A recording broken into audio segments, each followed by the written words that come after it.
Bom dia, pessoal. Vamos então para mais uma aula.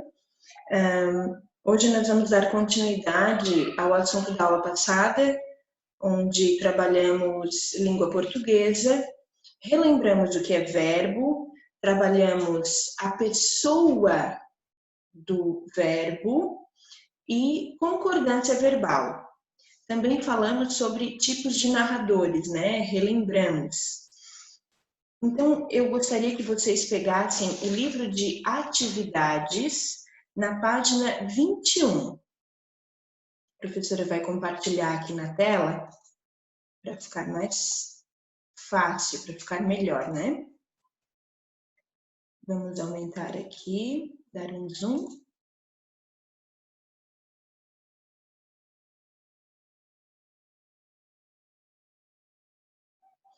Ok. Na página 21, nós temos um texto.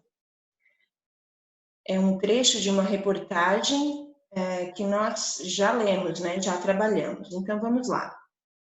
Desde 1996, a prefeitura da cidade argentina criou conselhos de crianças onde eles têm sua opinião ouvida e levada em conta pelos políticos. São 10 conselhos compostos por crianças de 3 a 11 anos que se encontram toda semana para caminhar pela cidade e discutir soluções a problemas urbanos. A cada ano, esses conselhos elaboram projetos e os apresentam ao prefeito. Em 2017, por exemplo, as crianças conselheiras sugeriram plantar mais árvores com flores pela cidade, além de pintar escorregadores com as cores do arco-íris. Nos anos anteriores, eles conseguiram convencer o poder público a criar o Dia do Jogo e da Convivência, a cultivar plantas que atraem borboletas e a ocupar as calçadas de maneira divertida. Nesse pedacinho dessa reportagem, nesse trecho, vocês têm algumas palavras que estão em destaque. Vejam. Essas palavras são verbos, né? Como a professora falou na aula passada, toda palavra que vai me indicar uma ação, eu chamo de verbo. Vamos para as atividades.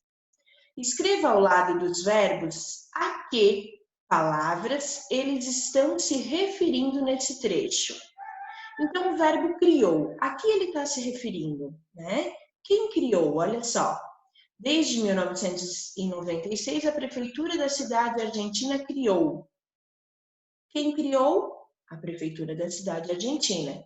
Então, é nesse sentido que vocês têm que fazer essa atividade. Perceber, analisar todos os verbos em destaque e escrever ao lado deles as palavras a que eles estão se referindo, ok? Então, essa atividade é bem tranquila, né? A que conclusão você chegou? Pensem bem, a que conclusão vocês chegam ao perceber a palavra a que o verbo está se referindo? Coloquem com as palavras de vocês, que depois a professora faz a correção. Número 12. Crie frases para os verbos, deixando evidente quem pratica as ações. Olhem bem, o verbo gostaram. Como é que eu posso fazer uma frase com esse verbo nesse tempo? Gostaram. Eu posso dizer ele gostaram? Eu posso dizer eu gostaram? Nós gostaram? Não, né? Então prestem atenção, porque o verbo e a pessoa têm que estar de acordo na frase, porque senão a frase vai ficar errada, né? Não vai fazer sentido. A mesma coisa, reclamou. Em que tempo verbal está essa palavra? E quem pode reclamou? Quem pode reclamar, né? Que pessoa que eu posso colocar aqui que vai combinar, que vai concordar com o verbo, ok? A A frase vai da imaginação de cada um, tá?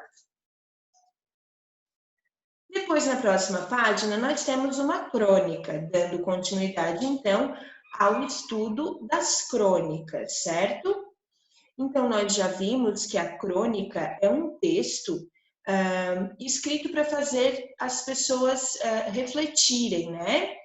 As pessoas refletem sobre um assunto polêmico, um assunto que está acontecendo na atualidade, certo?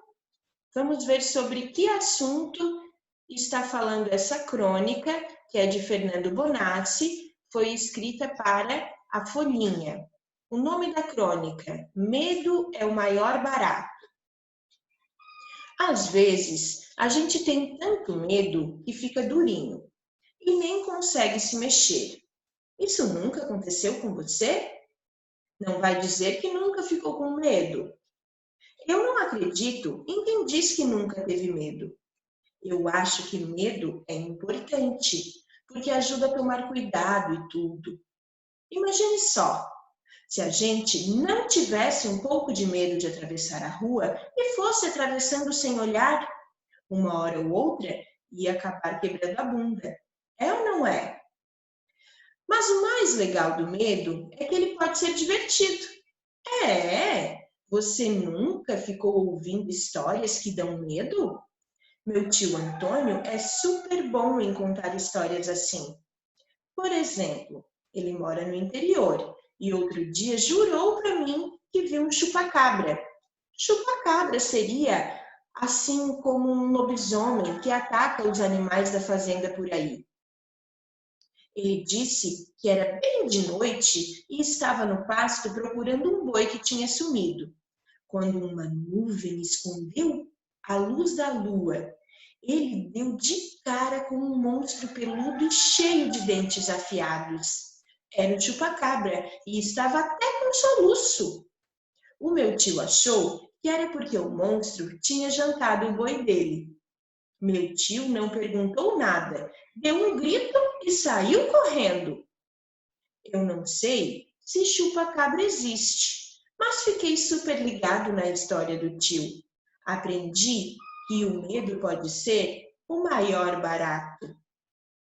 Essa crônica também nos faz refletir sobre o medo que nós estamos sentindo hoje, né? Com tudo que nós estamos vivendo, dá um pouquinho de medo, né? De ansiedade, sem saber o que pode acontecer, muitas coisas, muitas notícias. Mas o medo é bom, né? Em alguns casos o medo é bom. Se não tivéssemos medo, não estaríamos em isolamento social, né? Não estaríamos nos cuidando. Então, nesse caso, o medo está sendo bom, não é? Agora vamos trabalhar a crônica. A crônica Medo é o maior barato. Que objetivo ela tem? Vocês vão ler os 3 objetivos aqui e vão assinalar o objetivo da crônica. Número 3. Você acha que o autor da crônica utiliza uma linguagem que o aproxima do leitor? Por quê? A linguagem que o cronista usa aproxima o leitor do cronista ou não? É uma linguagem muito distante, que as pessoas não vão entender, ninguém vai se interessar pela crônica. O que vocês acham? Número 4. Assinale nos meios de comunicação em que é possível ler uma crônica. Então, vocês vão analisar aqui e assinalar os que vocês podem ler uma crônica. 5. Nessa crônica, utiliza-se um tom de conversa ou de bate-papo informal, uma linguagem sem marcas de oralidade, uma linguagem formal para garantir o entendimento do texto. O que vocês acham que tipo de linguagem que é usada aqui? É uma conversa, um bate-papo informal? Tem marcas de oralidade, tem sotaques, tem alguma marca diferente ali? Ou é uma linguagem muito formal para garantir que as pessoas entendam o texto. O que vocês acham? Número 6. A emoção que fascina o autor é o quê? Qual é a emoção que ele fala, que ele conta ali no texto, que ele diz que é bacana às vezes sentir? Número 7. Transcreva o trecho que justifica que ter medo é bom. Releiam a crônica se for necessário e transcrevam exatamente como está lá na crônica, tá? Quando eu falo para transcrever, eu preciso escrever exatamente como está lá. Depois, tempo verbal. Mas o mais legal do medo é que ele pode ser divertido. Você nunca ficou ouvindo histórias que dão medo? Meu tio Antônio é super bom em contar histórias assim. Para conversar agora, só para refletir um pouquinho. Você acredita na história do tio Antônio? Vocês precisam conversar com algumas pessoas que estão aí com vocês. Se não tiver ninguém, só reflitam. Será que a história do tio Antônio é verdadeira? Será que existe chupa-cabra? Não sei. E letra B. Apresente com suas palavras a história que o tio Antônio contou ao narrador da crônica. Percebam, na atividade anterior, a apostila pede que vocês transcrevam o texto que justifica que ter medo é bom. Então, vocês vão copiar o texto. Como está lá no texto, essa partezinha que justifica que ter medo é bom, vocês vão copiar aqui. Já aqui nessa atividade, não. Vocês devem contar com as palavras de vocês, tá? A parte da história que o tio Antônio conta, que o tio Antônio fala do chupacabra. Aqui não é para copiar, pessoal. É para vocês contarem a mesma história, só que de um jeito diferente, com as palavras de vocês. Ok? Número 9. Releia o trecho a seguir. Às vezes, a gente tem tanto medo que fica durinho e nem consegue se mexer.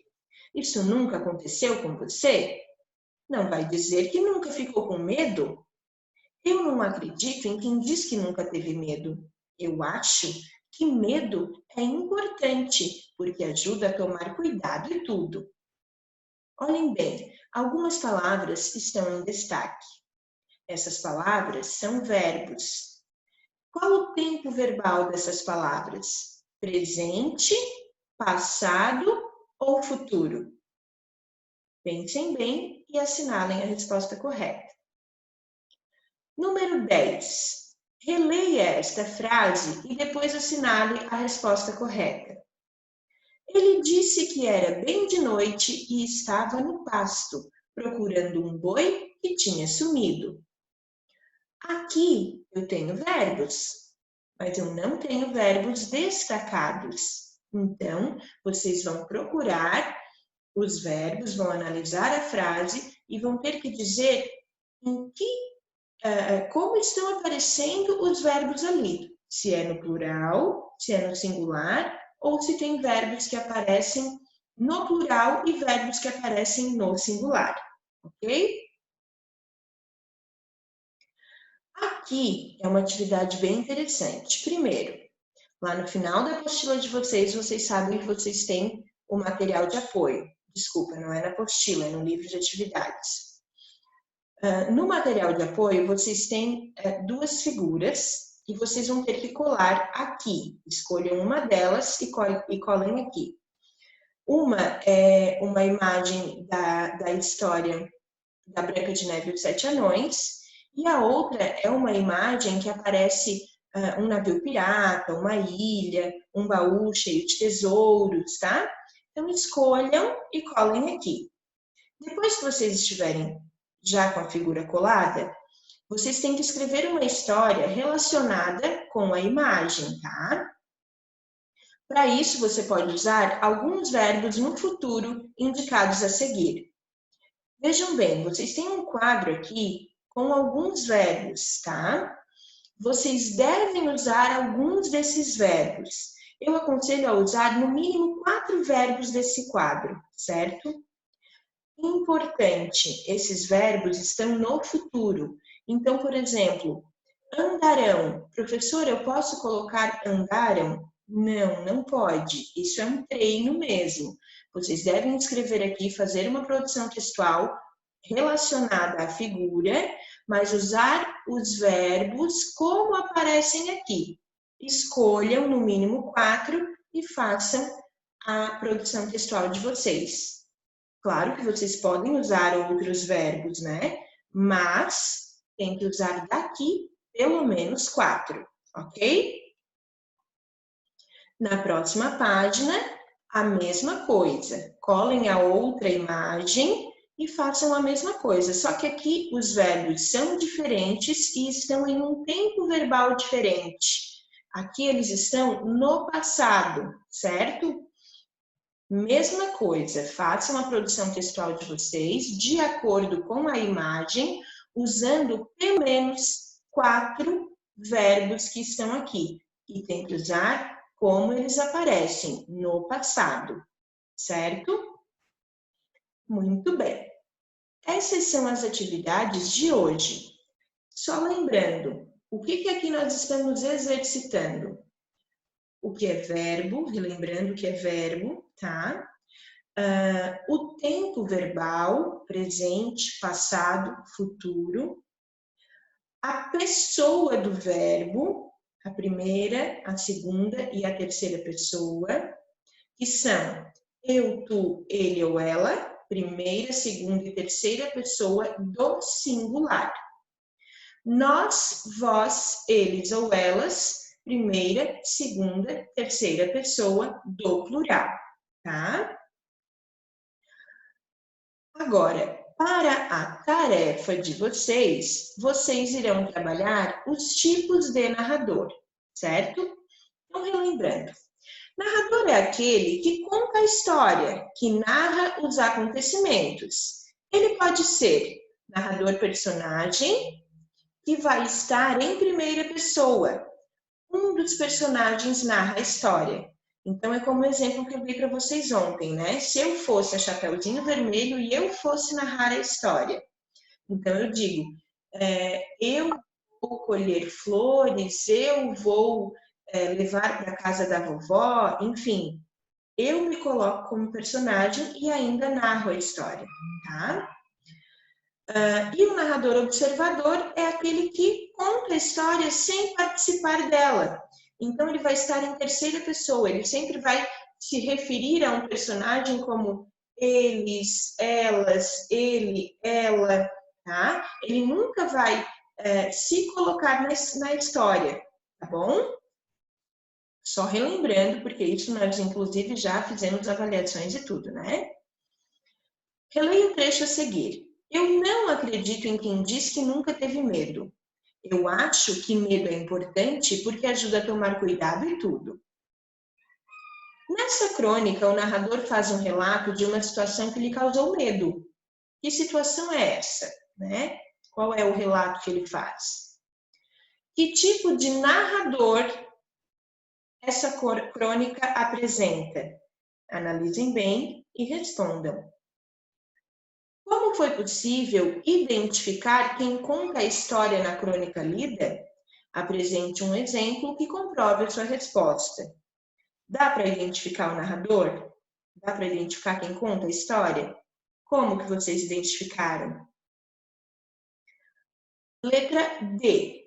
Reescreva o trecho citado como se tivesse sido escrito por um narrador observador.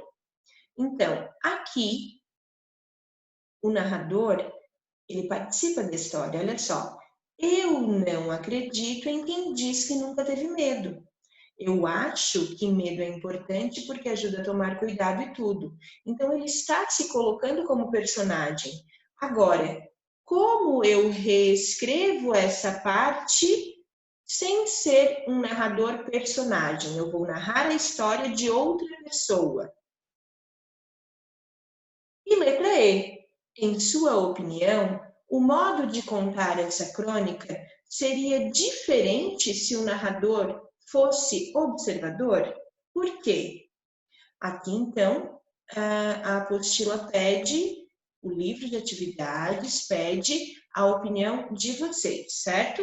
Então, vão ter opiniões diferentes e isso não tem problema nenhum, né? Depois, então, na correção, nós discutiremos isso, ok? Muito obrigada, pessoal. A nossa aula termina aqui.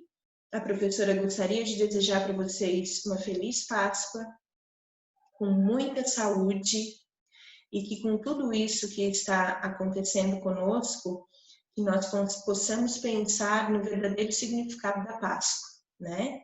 A Páscoa não é só chocolate. A Páscoa tem muito mais. É união, é compreensão, é renascimento, é família.